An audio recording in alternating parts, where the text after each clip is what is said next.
আজ আমার অনেক দিনের একটা ইচ্ছা পূরণ হতে চলেছে। এই ইচ্ছা পূরণের জন্য একটু নিজেকে ফার্স্টে তৈরি করে নেব। এর জন্য আমি মায়ের কটন জামদানি শাড়িটা পছন্দ করেছি, আর আমার কেনা গড়িয়ার থেকে এই ব্লাউজটা। শাড়িটা আমি একা অনেক কষ্টে পরেছি। কটনের শাড়ি তো একটু প্রবলেম হয় পরতে, কেউ হেল্প করলে ভালো হয়, বাট আমি পরে ফেলেছি কোনো রকমে। বিশেষ কিছু করব না, দু একটা প্রোডাক্ট দিয়ে একটু নিজেকে তৈরি করব। একটু টোনার লাগিয়ে নিলাম ফার্স্টে।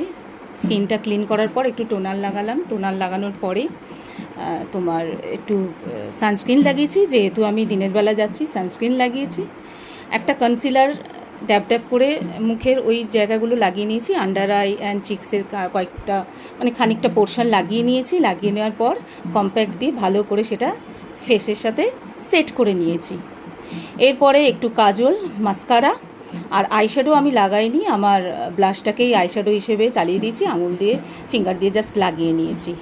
আর একটু কন্ট্রোল করেছি, চিক্সটাকে কন্ট্রোল করে নিয়েছি। দেন লিপস্টিক, একটা নাইকার একটা লিপস্টিক লাগালাম, ব্যাস। চুলটা বিশেষ কিছু করব না, জাস্ট একটু আঁচড়ে নেবো, আর বিশেষ কিছুই করার নেই চুলের সাথে। গড়িয়ার থেকে কিনেছি এই কানেরটা পুজোর জন্য এবছরের, আর আমার সোনা পলা জোড়া দুটো হাতে পরে নিলাম। তারপরে ছোট্ট একটা টিপ, ব্যাস আমি রেডি।